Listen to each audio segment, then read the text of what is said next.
The meeting room on Centauri Station buzzed with irritation. 6 different alien species sat around the large oval table, their breathing equipment and comfort devices humming softly in the background. At the head of the table, Ambassador Lyra Montgomery smiled patiently as the complaints continued. "Your entertainment broadcasts have increased by 12% this quarter alone," said Vextor, the blue-skinned representative from Xerillion. His facial tentacles quivered with annoyance. "My cultural analyst cannot keep up with your human reality shows and cooking competitions." Lyra nodded. "I understand your concern, but that's actually down from our projected increase of 15%. A low grumble came from the Tressian delegate, whose rocky skin scraped against the specially reinforced chair. Humans talk too much. Always talking, never stopping to listen. This was a common complaint.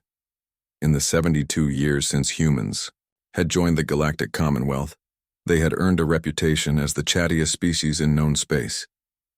Human colonies spread across 27 star systems, broadcasted constantly.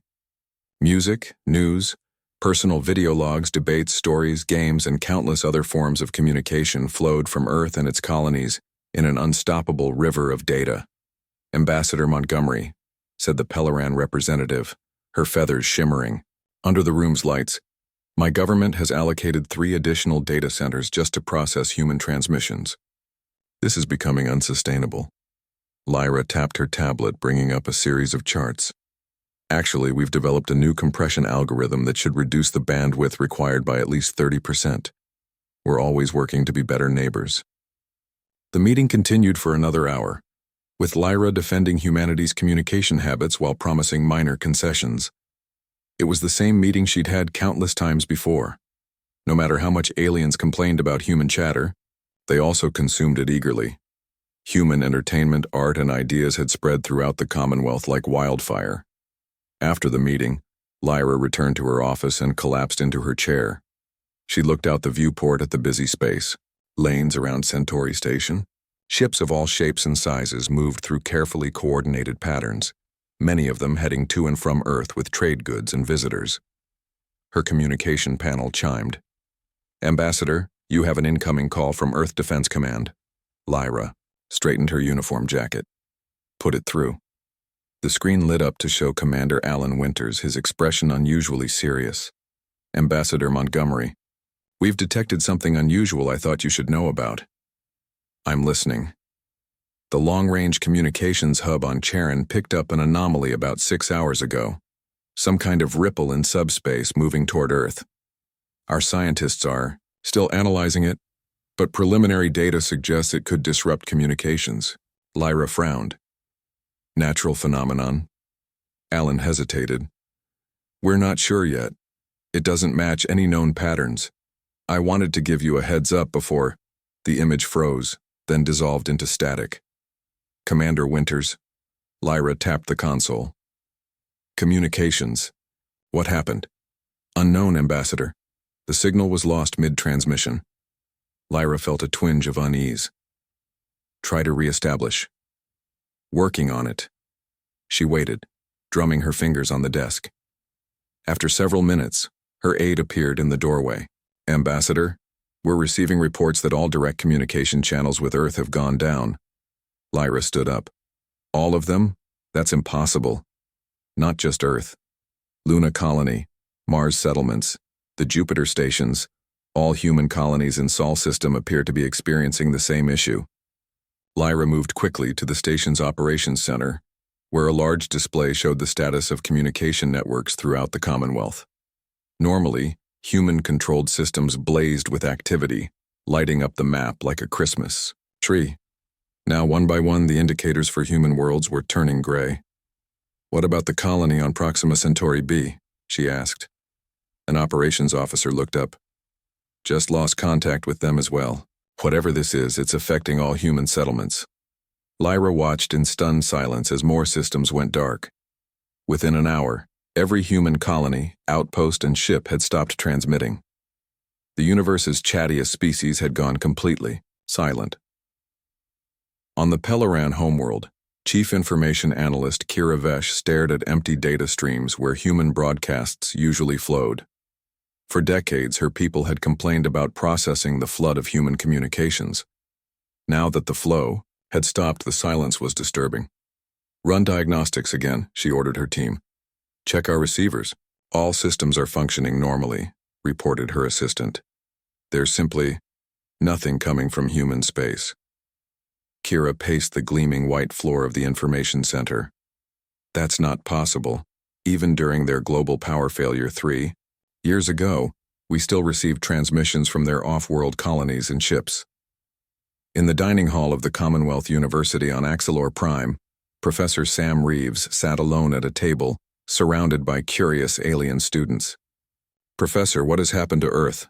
asked a young Axelorian, her bioluminescent spots pulsing with concern. Sam shrugged helplessly. "I don't know any more than you do. I can't reach my family or anyone else back home." "Is it an attack?" asked another student. "Or a technological failure?" suggested a third. Sam shook his head. "We humans have redundant systems upon redundant systems for our communications networks. For everything to fail simultaneously would require something unprecedented." Across Commonwealth space, similar scenes played out as the few humans stationed off-world suddenly found themselves the center of attention. Everyone wanted answers they didn't have. On Centauri Station, Lyra received an urgent summons to meet with the Commonwealth Council's Executive Committee. As she entered the chamber, the tension was palpable. "Ambassador Montgomery," began the Dralaxian counselor, her crystalline exoskeleton glittering under the lights. "The Council demands an explanation for this communications blackout." "I don't have one yet," Lyra admitted. "We're as concerned as you are." "Is this some kind of human political statement?" asked the Mithrani representative. "Or perhaps a prelude to some action against the Commonwealth?" Lyra's eyes widened. "Absolutely not. Humans value our place in the Commonwealth. We would never—" "Then explain the silence," interrupted the Tressian counselor. "I can't," Lyra said honestly. "But I can tell you what it's not. It's not intentional, and it's not hostile." As the questioning continued, reports flooded in from scout ships sent to human space. The worlds were intact.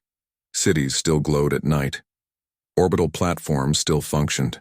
Everything appeared normal, except no signals were coming out and no communications were getting in. It was as if an invisible wall had been erected around every human settlement in the galaxy. The universe's chattiest species had not been destroyed. They had not been conquered. They had simply gone silent, and nobody knew why. That silence was more frightening than any threat. The panic was just beginning. 3 days after the silence began, the Commonwealth Central Hub was in chaos. The massive space station that served as the political and diplomatic center for 300 species had never faced a crisis like this. In the main atrium, representatives from dozens of worlds clustered in worried groups, sharing rumors and theories. Senior Diplomatic Officer Nora Shepard tried to slip through the crowd unnoticed. As one of the few humans stationed at the hub, she had spent the last 72 hours being bombarded with questions she couldn't answer. Her uniform, with its distinctive Earth insignia, made her easy to spot. "Officer Shepard," called a voice. "A moment of your time, please." Nora sighed and turned to see Ambassador Thalos of the Vulcan Confederation approaching. The tall, thin alien moved with careful grace, his pale skin nearly translucent under the atrium lights. "Ambassador," she said politely, "I'm afraid I have no new information about the communication blackout." Thalos tilted his head. "Most troubling. In the 3 centuries of our membership in the Commonwealth, we have never witnessed such an event. Has your species finally exhausted its capacity for conversation?" "I doubt that very much, sir. Perhaps it is some form of collective meditation. My people often practice extended periods of silence for mental clarity." Nora almost smiled. 400 billion humans all deciding to be quiet at once? That would be a miracle. As Thalos continued to press for answers, Nora noticed other aliens watching them closely. Some looked concerned, others suspicious. A group of Axelor merchants nearby were clearly listening to every word. "I assure you, Ambassador, if I learn, Anything you'll be among the first to know, Nora finally said, excusing herself. She made her way to the small office assigned to her, locked the door, and slumped into her chair. The silence from Earth and its colonies was frightening enough. The growing suspicion from some Commonwealth members made things worse. Her communication panel buzzed, an internal hub call. Officer Shepard speaking. Nora, it's Keith. You need to see this. Keith Banks was another human diplomat stationed at the hub. His worried face appeared on her screen. What is it? She asked. The economic impact reports. They're starting to come in. He sent files to her display. As Nora scrolled through them, she felt her stomach sink. The sudden absence of human communication was having unexpected effects across the galaxy. The Pellaran Information Exchange had laid off 20,000 analysts who normally processed human transmissions. The Dralaxian Entertainment Networks, which had built a thriving industry around commenting on human media, had seen their viewership plummet by 80%. The Axelor Language Institutes, which taught Earth languages for business purposes, were filing for emergency funding. It's not just diplomatic concern, Keith said. Half the Commonwealth has built businesses and services around human communication. With us gone silent, their economies are starting to wobble. Any news about investigation teams sent to Earth? Keith shook his head.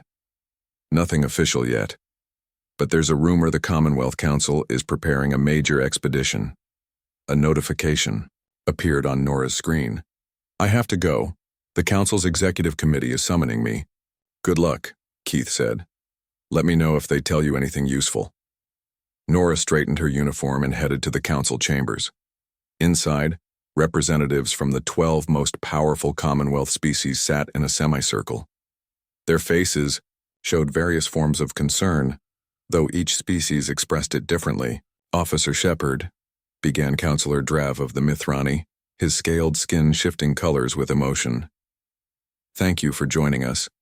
We have decided on a course of action regarding the human situation. I'm glad to hear it, Nora said. What's the plan?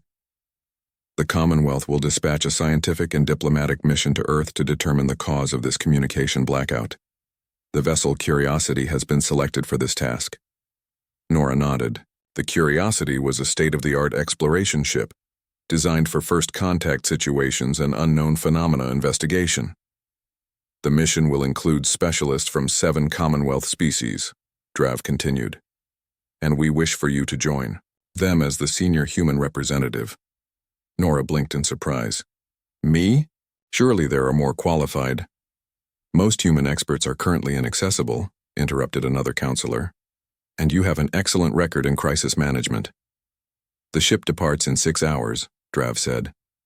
Will you accept this assignment? Of course, Nora replied, her mind racing with questions and preparations. As the meeting concluded, the Pellaran counselor approached her privately.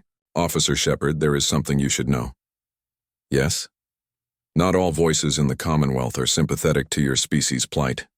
Some see this silence as an opportunity. An opportunity for what? Nora asked. To reduce human influence? In galactic affairs. Your species joined the Commonwealth only 72 years ago, yet humans already hold significant positions of power and influence.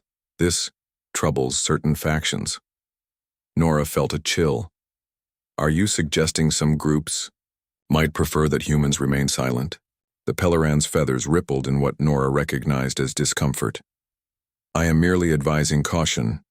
Safe journey, Officer Shepard. 6 hours later, Nora boarded the Curiosity. The ship was impressive, nearly 1 kilometer in length, with advanced sensors and laboratories. She was introduced to Captain Laura Reed, a human who had been patrolling the outer Commonwealth borders when the silence began. Officer Shepard, Laura greeted her. Welcome aboard. I understand you'll be our diplomatic specialist for this mission. That's right. Have you been briefed on what we're looking for? We're to investigate the cause of the communication blackout affecting all human territories, Laura said. Beyond that, we're making it up as we go. Laura introduced Nora to the rest of the senior crew. Besides herself and Laura, there was only one other human aboard, Lieutenant Kevin Jones, the communications officer. The rest of the crew included scientists, engineers, and security specialists from across the Commonwealth. "I still think it's a practical joke," Kevin said during the mission briefing. "We humans have a weird sense of humor. Maybe someone important bet someone else important that we could stay quiet for a week." Dr. Zeth, the Mithrani chief scientist, flashed colors of disagreement across his scales. The probability of coordinating silence across billions of humans on multiple worlds approaches mathematical impossibility. This must have a technological or natural cause. As the Curiosity prepared to depart, Nora stood at a viewport, watching the massive docking arms release the ship. The Commonwealth Central hub grew smaller behind them as the engines engaged. "All departments report ready," announced the Axelor navigator. "Course laid in for the Sol system. Estimated travel time, 38 hours at maximum safe speed." Captain Reed gave the order to proceed, and the ship accelerated smoothly into the swirling blue tunnel of hyperspace. Nora watched the hypnotic patterns, her mind filled with questions. Was Earth in danger? Was this silence voluntary or forced upon them? And most worrying, would they find any answers when they arrived, or just more silence? The universe's chattiest species had gone quiet, and the consequences were spreading across the galaxy like ripples in a pond. Every hour of silence only deepened the mystery and heightened the concern. The Commonwealth had never faced a situation quite like this before. Neither had humanity. And as the Curiosity raced toward Earth, no one knew what they would find when they arrived. The Curiosity dropped out of hyperspace at the edge of the Sol system. On the bridge, Captain Laura Reed watched as the familiar shape of Pluto and its moons appeared on the main view screen. "All systems nominal," reported the Drillaxian operations officer. "No signs of damage or conflict in the outer system." Laura nodded. "Begin standard approach pattern, maximum sensor sweep. I want to know about anything unusual, no matter how small." Nora Shepard stood quietly at the rear of the bridge, watching the crew work. After 5 days of silence from human space, everyone was tense. No one knew what they would find as they moved closer to Earth. "Captain," called Kevin Jones from the communication station, "I've been broadcasting on all standard frequencies since we arrived. No response from any human outposts or vessels." "Keep trying," Laura ordered, "and scan for any communications at all, even if they're not directed at us." The ship moved slowly through the solar system. They passed Neptune, its blue surface swirling with storms. Then Uranus tilted on its side. At each planet, they checked the human mining operations and research stations. All appeared intact and functioning normally when viewed through telescopes and sensors. But none responded to calls. "It doesn't make sense," Kevin said, frustration clear in his voice.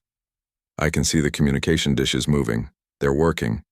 But nothing's coming out. And they're not receiving our signals either." As they approached Jupiter, the mystery deepened. The massive gas giant was surrounded by dozens of human space stations and hundreds of ships. Traffic moved between the stations in normal patterns. Everything looked exactly as it should, except for the complete absence of communications. "Magnify Sector 4, Laura ordered, pointing to an area near Europa, one of Jupiter's moons. The screen zoomed in on a maintenance crew working on a satellite. The workers floated in spacesuits, passing tools back and forth, completely focused on their task. "They don't look like they're in trouble," Nora observed. "They're just working, like everything is normal." Dr. Zeth, the Mithrani scientist, made clicking sounds of confusion. "If they were in danger or under attack, we would expect to see signs of distress or unusual behavior. This appears to be business as usual.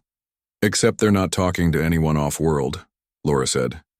"Lieutenant Jones, any luck breaking through?" Kevin shook his head. "Nothing. It's like there's an invisible wall around every human settlement. Our signals go in a certain distance, then nothing." As the Curiosity continued inward past Mars and finally approached Earth orbit, the crew grew more confused. Earth looked exactly as it always had. The blue planet turned slowly below them, clouds swirling across its surface. Cities glowed on the night side. Satellites orbited in their expected paths. Ships moved between Earth and the Moon in regular traffic patterns. "I've never seen anything like this," admitted Dr. Vina, the Axelor physicist. "It's as if someone has placed each human settlement inside a bubble that blocks all electromagnetic and subspace communications." "Is that possible?" Laura asked. "In theory, yes, but the technology required would be extraordinary, far beyond current Commonwealth capabilities." Nora stepped forward. "Captain, I recommend we send a shuttle down. If we can't communicate from orbit, maybe we can learn something on the surface." Laura considered this. "Agreed, but we'll need to be careful. We don't know what we're dealing with yet." She turned to her security chief. "Prepare a shuttle. Small team, myself, Officer Shepard, Dr. Zeth, and 2 security officers." An hour later, the shuttle descended through Earth's atmosphere. They aimed for the landing pad at the United Earth Government headquarters in Geneva. As they broke through the cloud layer, the city came into view, clean, orderly, and bustling with activity. "It looks normal," Nora said, pressing her face to the viewport. "Too normal," Laura agreed. "You'd think a global communications blackout would cause some kind of disruption." The shuttle touched down smoothly on the landing pad. Through the windows, they could see people moving about the government complex. No one seemed alarmed by their arrival. "Atmosphere reads normal," reported the pilot. "No signs of biological or chemical hazards." Laura stood. "Let's find out what's going on." The team exited the shuttle cautiously. A woman in the uniform of a United Earth government official approached them smiling. "Captain Reed, Officer Shepard, welcome back to Earth. We've been expecting you." Laura and Nora exchanged surprised glances. "You were expecting us?" Laura asked. "How? We haven't been able to make contact with anyone on Earth for 5 days." The woman looked confused for a moment, then understanding dawned on her face. "Ah, you're coming from outside the shield. Please follow me. Dr. Martinez will explain everything." They were led through the complex to a large underground facility. Scientists and engineers worked at various stations, monitoring equipment that none of the Commonwealth visitors recognized. In the center of the room stood a small woman with gray-streaked black hair. She turned as they entered, adjusting her glasses. "Dr. Olivia Martinez," she introduced herself. "Director of Earth's Advanced Physics Division. I imagine you have questions." "About 1 million of them," Laura said, starting with, "What's going on?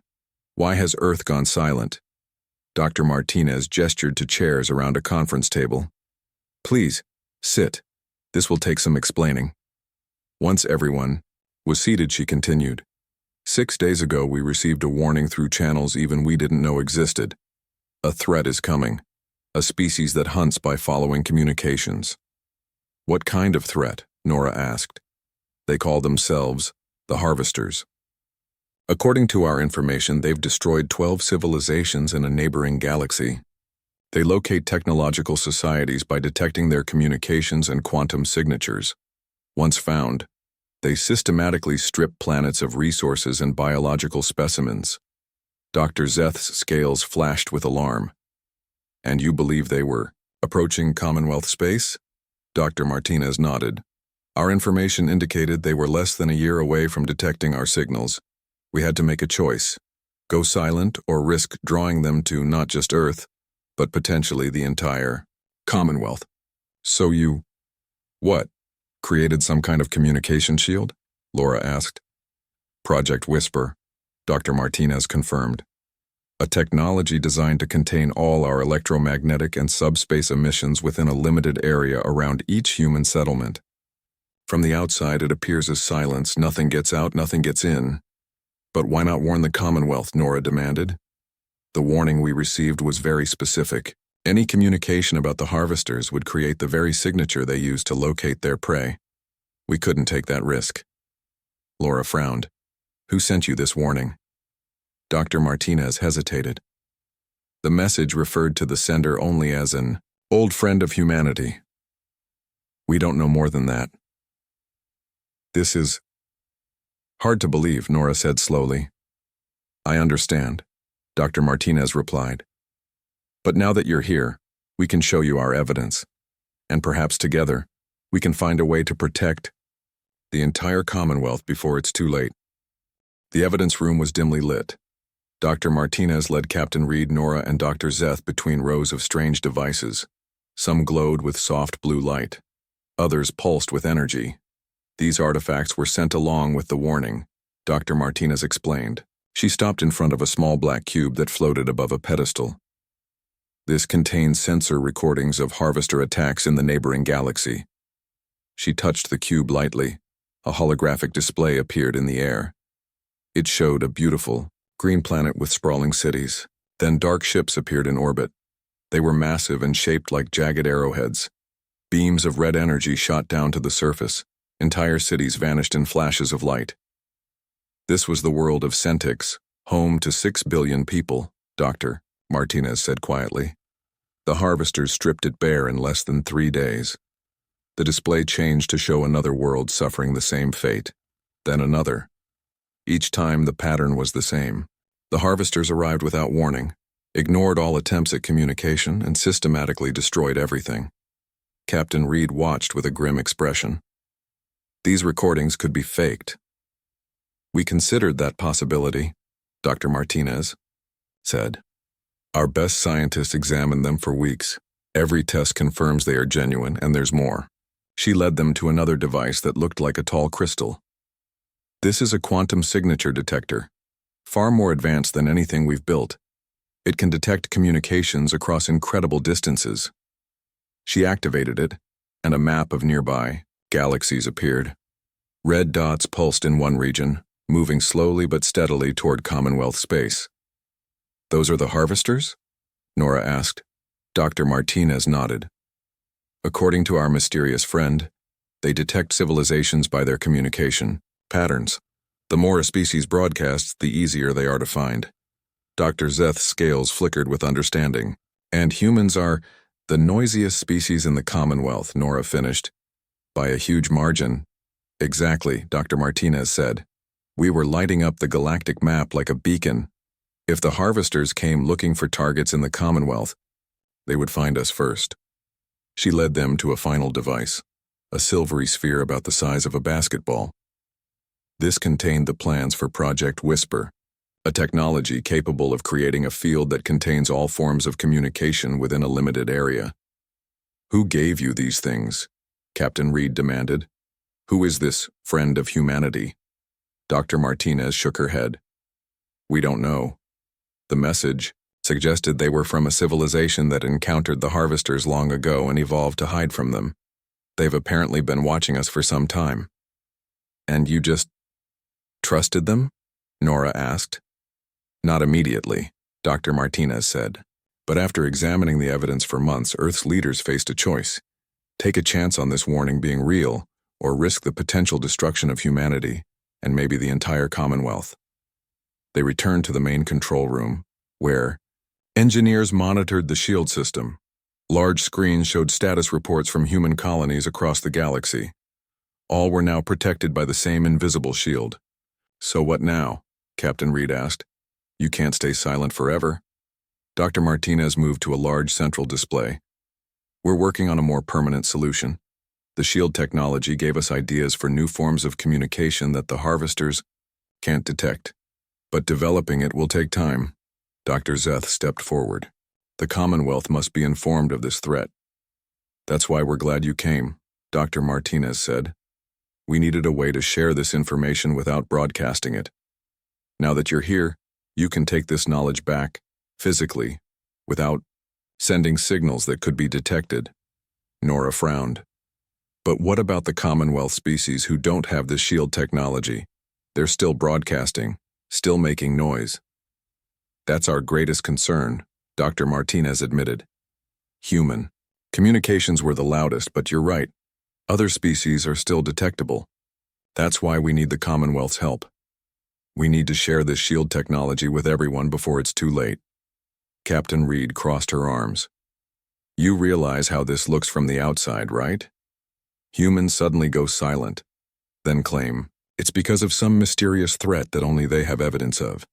Many will think this is a human trick or power play.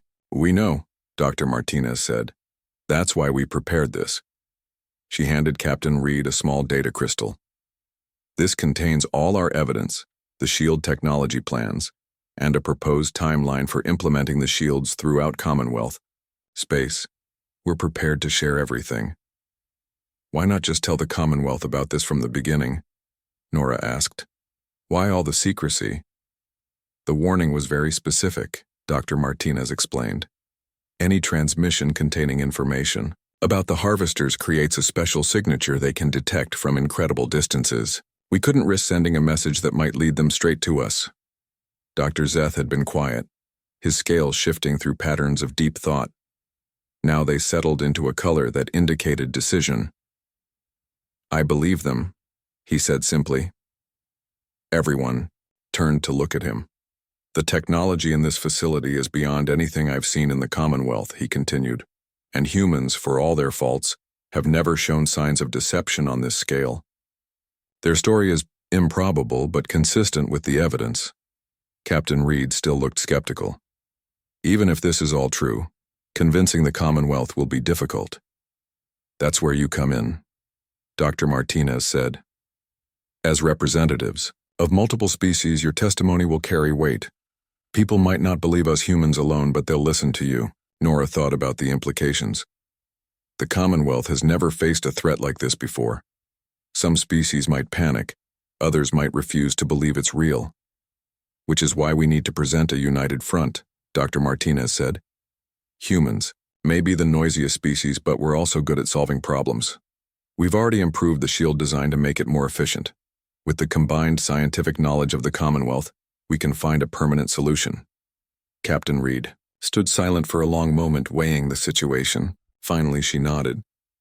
We'll return to the Commonwealth Central Hub with your evidence. I can't promise they'll believe us, but we'll try. Thank you, Dr. Martinez said. There's one more thing you should know. Our sensors indicate the harvesters have changed course. They're moving faster now and more directly toward our galaxy. What does that mean? Nora asked, feeling a chill. It means they might have detected something already. We may have less time than we thought. As they prepared to leave Earth, Nora looked out at the normal-seeming planet below. Humans had gone from being the chattiest species in the galaxy to the quietest, all to protect not just themselves but potentially everyone. The universe's chattiest species had gone silent not out of fear, but out of responsibility. Now the question was, would the rest of the galaxy listen before it was too late? The Commonwealth Central Hub buzzed with tension. Representatives from 273 species packed the Grand Assembly Hall. Many had traveled for days to attend this emergency session. On the raised platform at the center, Captain Laura Reed, Nora Shepard, and Dr. Zeth stood beside the 12 members of the Executive Council. Order, please, called the Chief Counselor, a elderly Dralaxian whose crystalline skin had dulled with age. The noisy hall gradually quieted. We are here to discuss the findings of the Earth investigation team. Captain Reed stepped forward. For the past 2 days since their return, she and her crew had met with smaller groups of officials, showing them the evidence from Earth.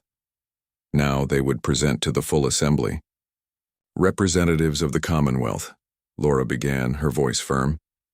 10 days ago, humanity went silent. Today we can tell you why.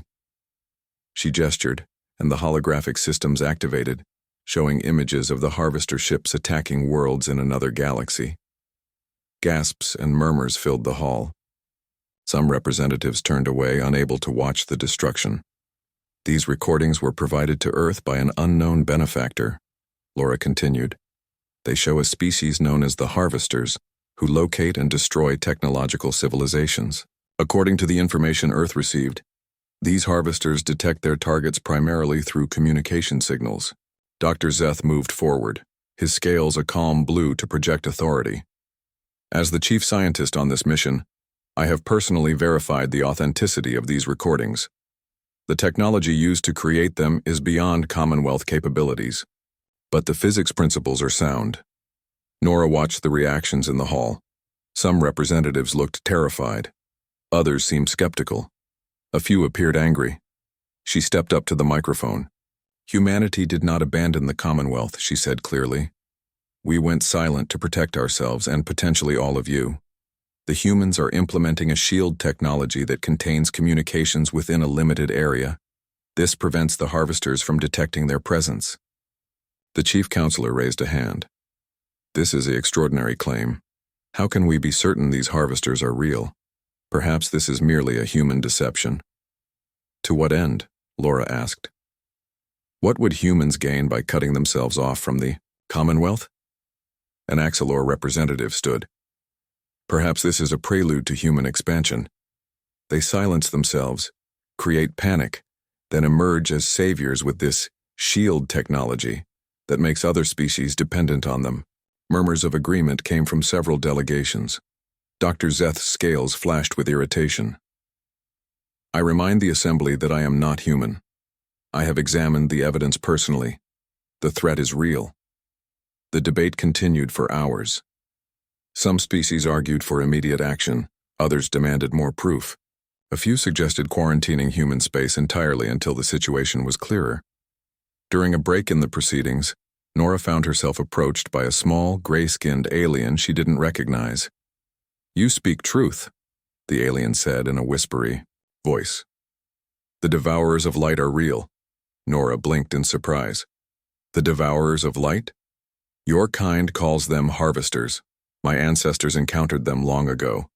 Few of us survived. The alien glanced around nervously.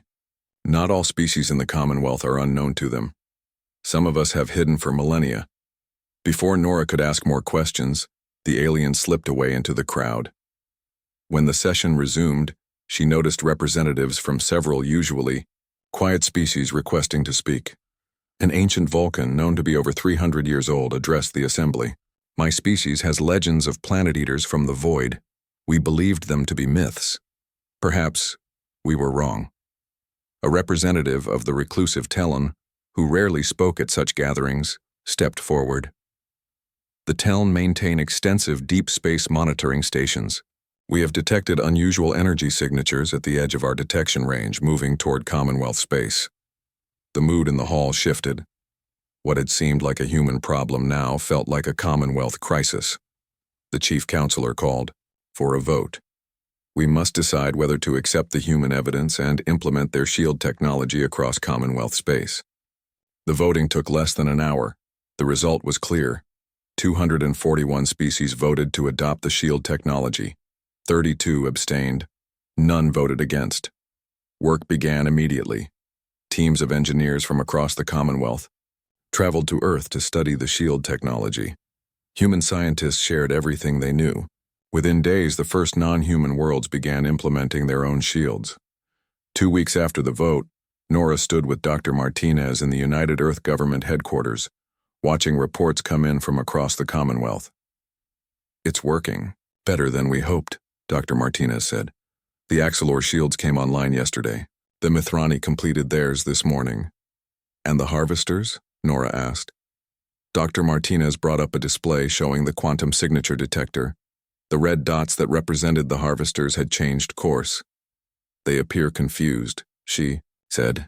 They were moving directly toward us, but now they're searching in a different sector. So the shields really work? For now. But we need a more permanent solution. She pointed to another screen where human and alien scientists worked together in a large laboratory. That's why we're developing new communication technologies that the harvesters can't detect. It will take time, but together, I believe we'll succeed. 5 weeks after humanity went silent, Nora attended a special ceremony at the Commonwealth Central Hub. First speaker Vala Bennett, Earth's senior representative, stood before the assembled delegates. For decades, many of you complained about humanity's constant chatter, Vala said with a small smile. Our endless broadcasts, our noisy presence in your communication channels. Today I bring you good news and bad news. She paused for effect. The bad news is we're ready to start talking again. Laughter rippled through the hall. The good news is we've found a way to do it safely. Vala gestured to the scientists beside her. Working together, human and Commonwealth researchers have developed a new communication system that operates on principles the harvesters cannot detect. We can speak again, all of us, without fear. The hall erupted in applause. Later that day, as the new communication system began its first test, Nora watched from an observation deck. Ships from dozens of species hovered around a central beacon, ready to receive the first transmission. "What do you think the first message will be?" asked Kevin Jones, who stood beside her. Nora smiled. "Knowing humans? Probably, 'Hello, did you miss us?'" The universe's chattiest species was about to break its silence. But this time, the whole galaxy was eager to hear what they had to say, because sometimes the most important messages come after a moment of silence, and sometimes the noisiest neighbor turns out to be the one who saves the neighborhood. The panic was over. The real work was just beginning.